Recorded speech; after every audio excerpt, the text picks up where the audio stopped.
క్రీస్తు సువార్త ఈ వాక్యం వింటున్న వారికి చూస్తున్న వారికి కూడా మన ప్రభు అయిన యేసుక్రీస్తు వారి నామంలో మూడు వచ్చిన మీ అందరికీ ఈ వాక్యం వింటున్న వారికి మన ప్రభు అయిన యేసుక్రీస్తు వారి నామంలో మీ అందరికీ నా వందనాలు చెల్లించుకుంటున్నాను. ఈ సమయాన్ని దేవుడు ఇచ్చినందుకు దేవుడి స్తోత్రములు, వందనాలు. మనం వాక్య భాగం ఈరోజు నేర్చుకునేది ఏంటంటే మన పాపములు ఒప్పుకోవాలి, కప్పుకోకూడదు దేవుని దగ్గర. ఎందుకంటే మూడు విషయాలు మనం నేర్చుకున్నాం ఈరోజు దేవునిలోని. మూడు విషయాలు ఏంటంటే మన పాపములు ఒప్పుకోవాలి దేవుని దగ్గర మొదటగా. రెండో మాటగా ఏంటంటే మనందేంటే మనం ఒప్పుకునే వల్ల దేవుడు మన ఎందుకు జాలి పడతాడు, కనికరించబడాలి మనం. రెండోదిగా. మూడోదిగా దేవుణ్ణి మనం నమ్మాలి.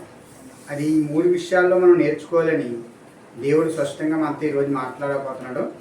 మనం దేవుని వాక్యంలోకి వెళ్ళే ముందు చిన్న ప్రార్థన చేసుకుండి మనందరం దేవుని వాక్యంలోకి వెళ్ళిపోదాం. మీరందరూ కూడా కూడి వచ్చిన మీ అందరికీ మరొకసారి వందనాలు చెల్లించుకుంటున్నానమ్మా. యవనస్తుల పిల్లలకి, ఇక్కడ పెద్దవారికి, ప్రతి ఒక్కరికి కూడా వందనాలు.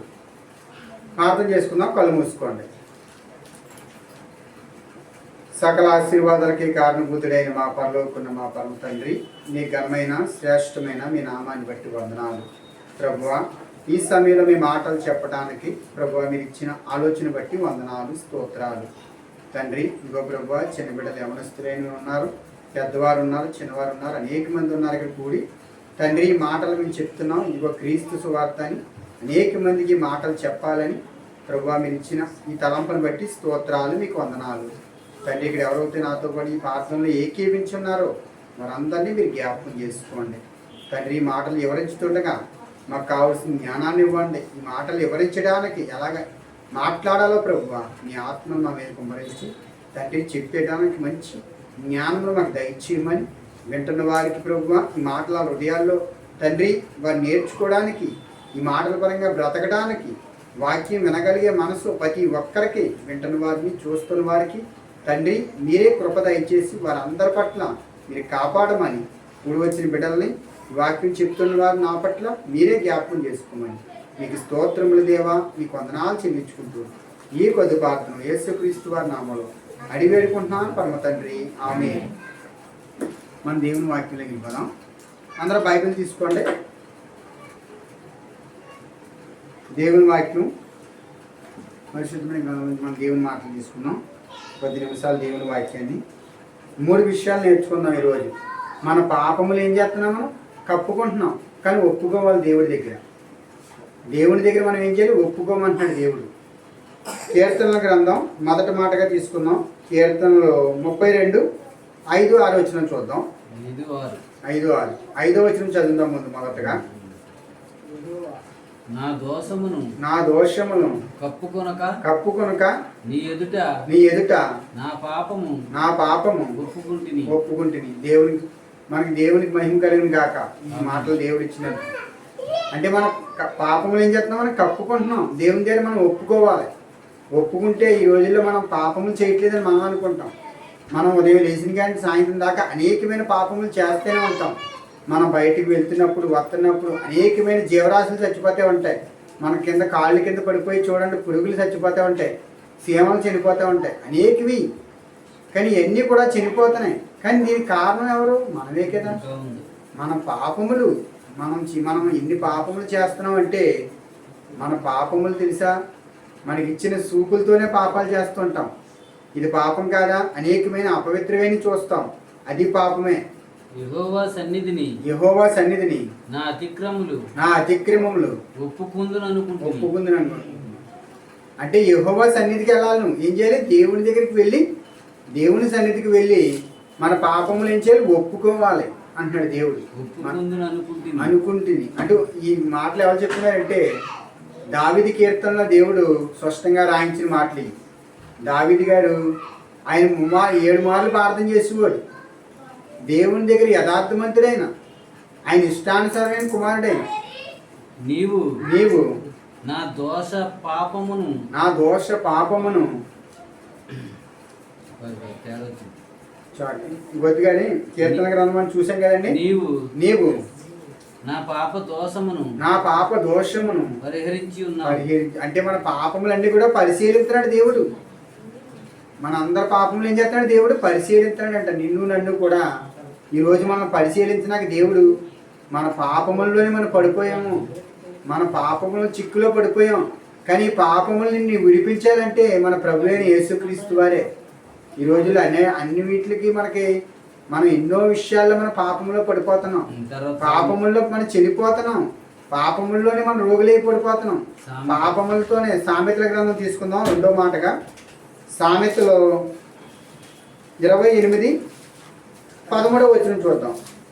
మన పాపములో ఉంటే మనం దేవుని దగ్గర మన దయ, ఆయన జాలి పడతాడు, మన ఎంత దయ చూపించాడు. ఎందుకంటే నువ్వు పాపములు విడిచిపెట్టే వాళ్ళు మనం ఉండాలంట. మనం విడిచిపెడుతున్నాం పాపాలు.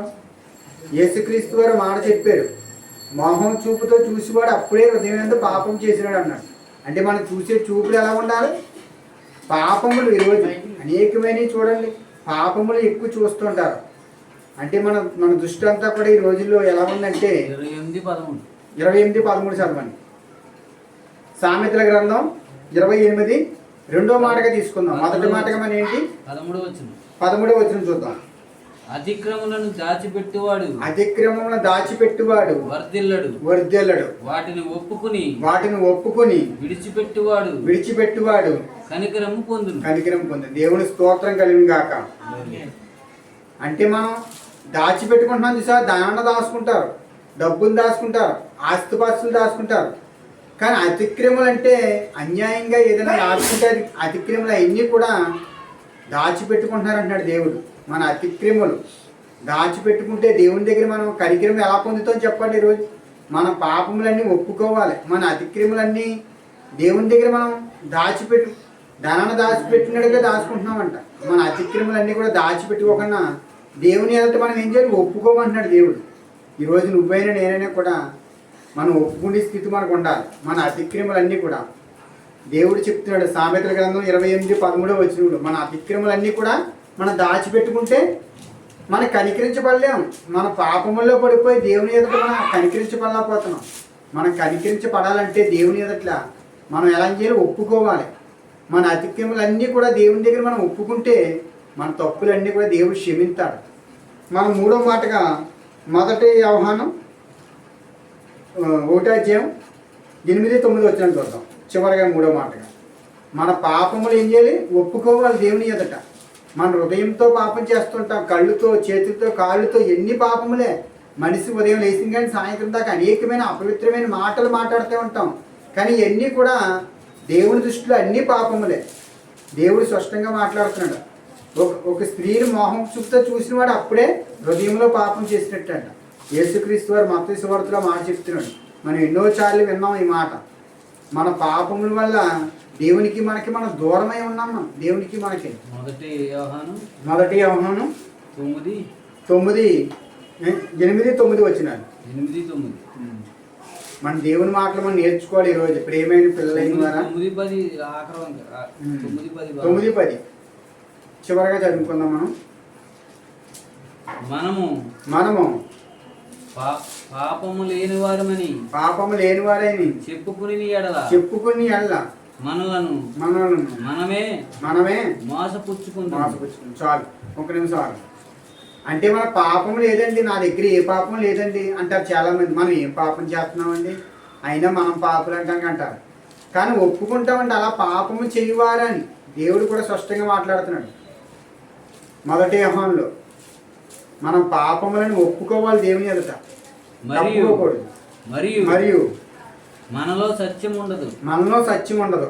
మన పాపములను మనం ఒప్పుకుని ఎడల ఆయన నమ్మదగిన వాడును నీతిమంతుడును గనుక ఆయన మన పాపములను క్షమించి సమస్త దుర్నీతి నుండి మనల్ని పవిత్రగా చేసి.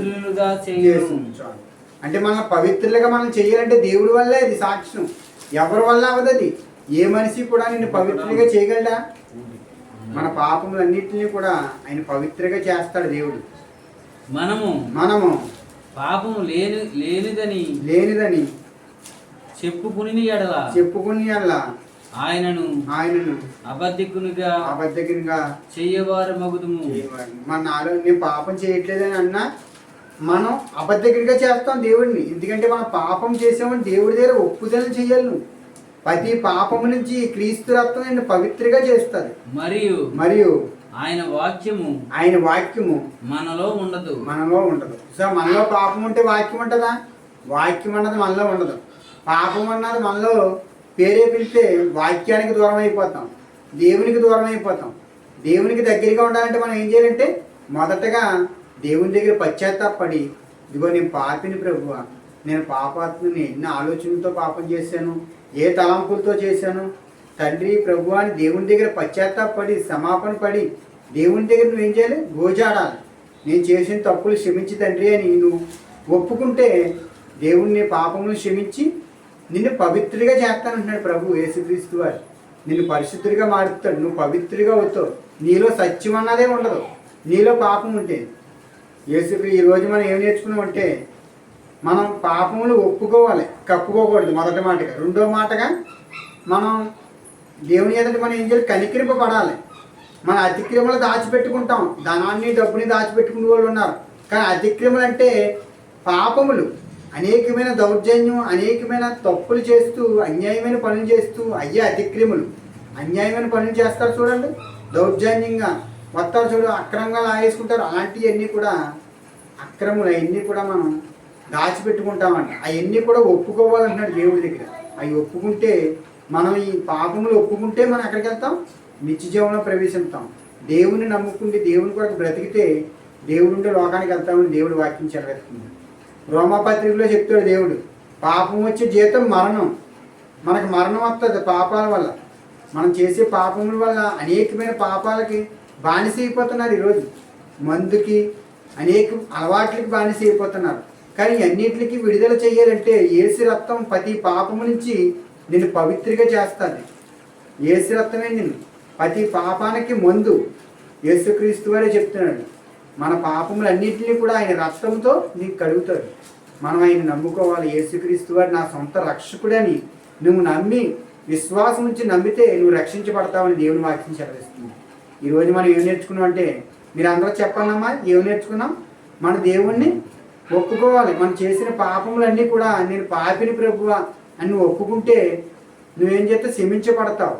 కప్పుకుంటే నీ క్షమాపణకి ఎప్పటికీ రాదు, నువ్వు ఇంకా పాపముల్లోనే ఉంటాం. మనం రెండో మాటగా మన అతిక్రమణ దాచిపెట్టుకోకుండా వర్దెళ్ళాలంటే మనం ముందుకు వెళ్ళాలంటే మనం వర్దెళ్ళలేము. మన అతిక్రమలన్నీ దాచిపెట్టుకోకుండా దేవుని ఎదుట ఏం చేయాలి? విడిచిపెట్టుకోవాలి. విడిచిపెట్టుకుంటే మనం వర్దెళ్తాం, మన బ్రతుకులో వర్దెళ్తాం, మన జీవితంలో వర్దెళ్తాం. రెండో మాట.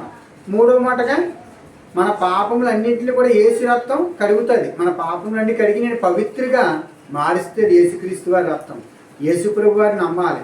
నమ్మి విశ్వాసం నుంచి రక్షణ పొంది నువ్వు దేవుని కొరకు బ్రతికితే నిత్య జీవంలో ప్రవేశిస్తావని దేవుని వాక్యం సెలవిస్తుంది. నా మాటలు ముగించుతూ ఈ సమయాన్ని ఇచ్చినందుకే దేవునికి స్తోత్రాలు చెల్లించుకుంటున్నాను. ఈ సమయాన్ని ముగించున్నాను, ప్రార్థన చేసుకున్నాను. అందరూ కళ్ళు మూసుకోండి. మహాపరిశుద్ధుడైన మా పరలోకున్న మా పరమ తండ్రి, నీ ఘనమైన శ్రేష్టమైన మీ నామాన్ని బట్టి వందనాలు ప్రభువా.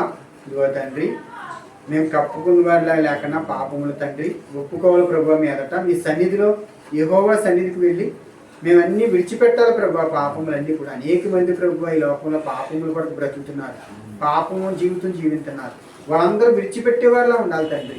కప్పుకుంటున్నారు ప్రభువా, పాపములు విడిచిపెట్టే స్థితి వారికి దయచేయి తండ్రి. అనేక మంది వాక్యం వింటున్న వారిని, చూస్తున్న వారిని పాపములు ఒప్పుకుండి కప్పుకోకన్నా ప్రభువా విడిచిపెట్టే స్థితి వారికి దయచేయండి. ఇదిగో ప్రభువా, మొదటి మాటగా చెప్పాం. రెండో మాట ప్రభువా, అతిక్రమలు దాచిపెట్టువాడు వర్దెల్లడని మీ వాక్యం సెలవిస్తుంది తండ్రి. మా అందు మీరు కనికరించబడాలంటే మా పాపములన్నీ కూడా, మా అతిక్రమలన్నీ విడిచిపెట్టాలి ప్రభువా. విడిచిపెట్టే స్థితి మాకు దయచేయండి. ఇక్కడ ఉన్న వారి బిడ్డలకి మాకు దయచేయండి. రెండో మాటగా. మూడో మాటగా ప్రభువా, ప్రతి పాపము నుంచి యేసు రక్తం విడుదల దయచేస్తుందని, మమ్మల్ని పవిత్రులుగా మమ్మల్ని మారుస్తుందని మొదటి ఆహ్వాన ప్రభువా మీరు మాట్లాడిన మాటను బట్టి స్తోత్రాలు.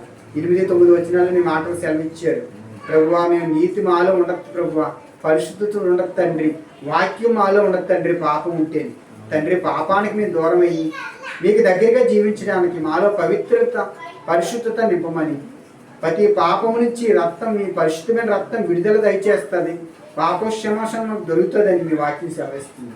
దేవా మీకు వందనాలు, స్తోత్రాలు చెల్లించుకుంటూ ఈ మాటలు, 3 మాటలని మా హృదయాల్లో భద్రపరచుకుంది. అపవాది వచ్చి దొంగిలించుకన్నా ఈ వాక్యాన్ని మా హృదయాల్లో ఫలింపు చేసుకోవడానికి ఇక్కడ కూడి వచ్చిన యవనస్తుల బిడ్డలకి, ఇక్కడ కూడి ఉన్న పెద్దలకి, చిన్నలకి, ఈ వాక్యం వింటున్న వారికి, చూస్తున్న వారికి వారి హృదయాల్లో ఈ మాటలు ఫలింపు చేయమని మీకు స్తోత్రములు, మీకు వందనాలు చెల్లించుకుంటూ ఈ కొద్ది ప్రార్థన మా రక్షకుడైన యేసుక్రీస్తు వారి నామములో అడిగి వేడుకుంటున్నాను పరమ తండ్రి, ఆమేన్. అందరికీ కూడా వందనాలు.